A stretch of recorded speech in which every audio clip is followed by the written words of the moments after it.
अभी कई जिला में हमारे शिक्षा सेवक पैसे के अभाव में मर गए हैं। इस भीषण गर्मी में अगर हमारे साथ कुछ हो जाता है, हमारे बच्चे को देखने वाला कौन होगा, या किसी बच्चे के साथ कुछ होता है, उसका माँ बाप का जवाब कौन देगा।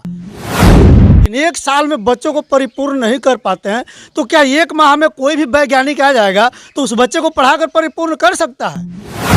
लेकिन हम लोग के जो शरीर है वह मिट्टी का नहीं है, वो पत्थर का बना हुआ है। इसलिए सरकार हम लोगों के साथ दोहरी नीति अपना रही है।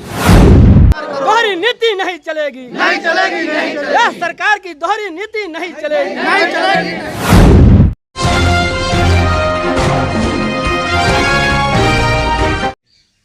नमस्कार, मैं हूं ललन सिन्हा और आप देख रहे हैं न्यूज़ 0 किलोमीटर, खबरों से कोई दूरी नहीं।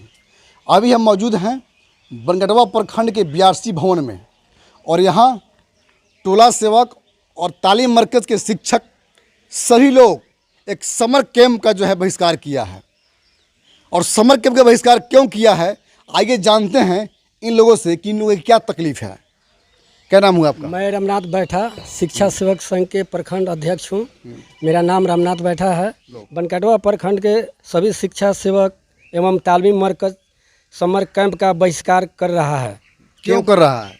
क्योंकि गर्मी की छुट्टी में सभी शिक्षकगण घर पर बैठकर आराम करते हैं और महादलित ये आवेदन जो लिखे हैं, छोड़िए, आप लोग जो बहिष्कार किए हैं बैठक का, सरकार ने क्या आदेश जारी किया आपके लिए, और उस आदेश के आलोक में आपको इसका बहिष्कार क्यों किया, ये बात बताइए हमको। गर्मी के छुट्टी में सब लोग घर पर बैठता है। हम लोग को सरकार दलित और महादलित अल्पसंख्यक समझ के इस गर्मी के छुट्टी में समर कैंप चलाने का काम किया है।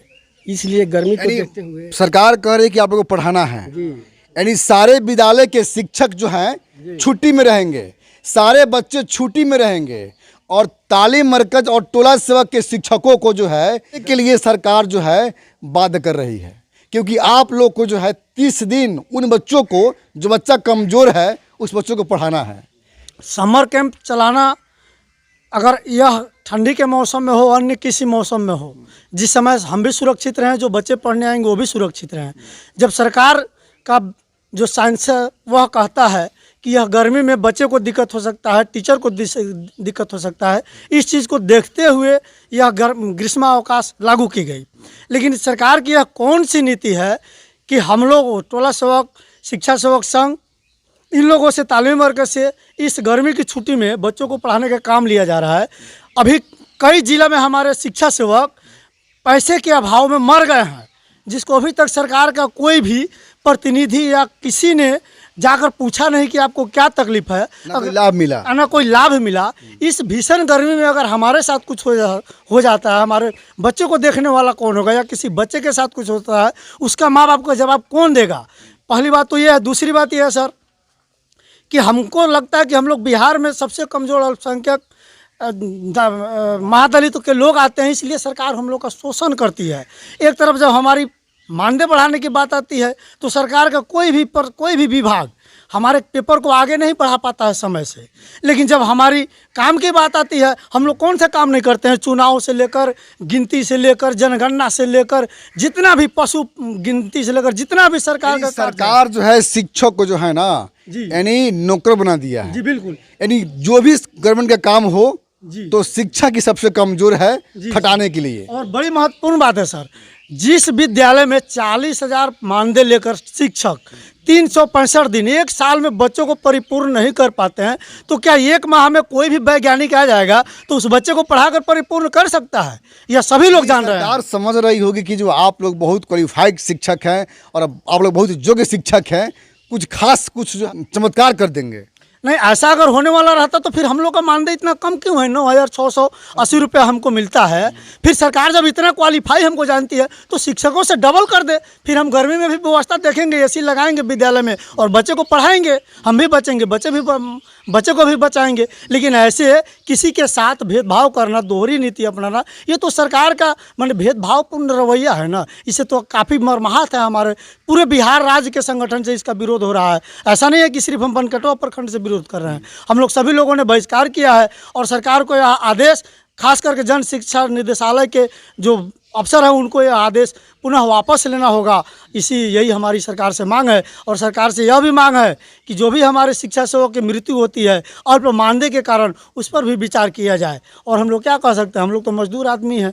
सरकार तो कम शोषण करती है, उनके तो प्रशासन यहाँ जिला से इतना शोषण करते हैं कि जिसका हम लोग जवाब नहीं दे पाते हैं। मजबूरी है, ऐसा काम करवाया जाता है हम लोगों से। कौन सा काम हम लोग नहीं करते हैं, फिर भी सरकार हम लोग को मानदेय देख लीजिए 9,680 रुपये मिलता है। क्या एक परिवार का गुजारा 9,680 रुपये में होता है? जब 40,000 वाला लोग धारणा देते हैं कि हमारा गुजारा इसमें नहीं हो रहा है, तो 9,600 वालों का क्या हाल होता होगा। तो मैडम आप क्या कहना चाहेंगे?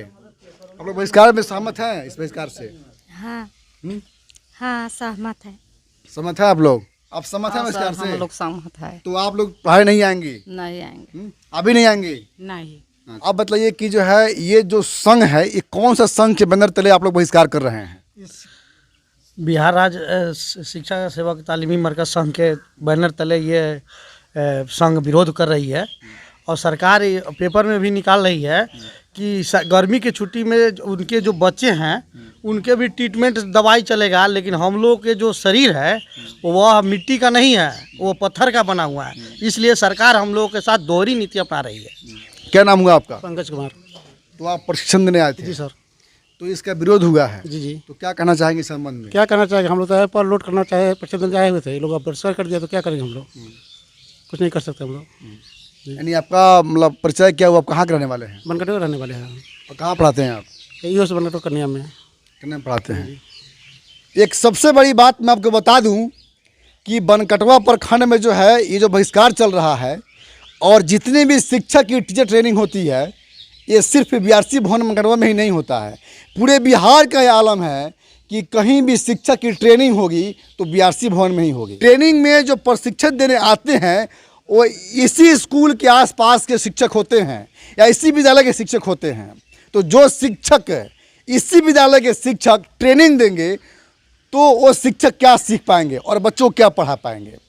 ये सवाल गवर्नमेंट से है, ये सवाल नीतीश कुमार से है। न तो बच्चों में शिक्षा में क्रांति आएगी और न ही शिक्षा में बेहतर बदलाव होगा।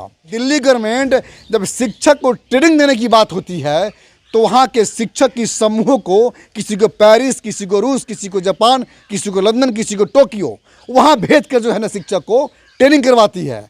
और जब वो शिक्षक ट्रेनिंग लेकर के आते हैं, बेहतर शिक्षा दे पाते हैं। और यही नतीजा है कि दिल्ली के अंदर जो है शिक्षा में क्रांति आई है।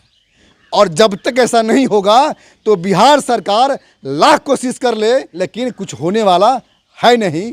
और यहाँ तक बात है कि जो लोग टोला सेवक या तालीम मरकज के जो शिक्षक हैं अभी यहाँ विरोध में हैं, वो शिक्षक जो है विद्यालय में आएंगे, जो कमज़ोर बच्चे हैं उसको पढ़ाएंगे।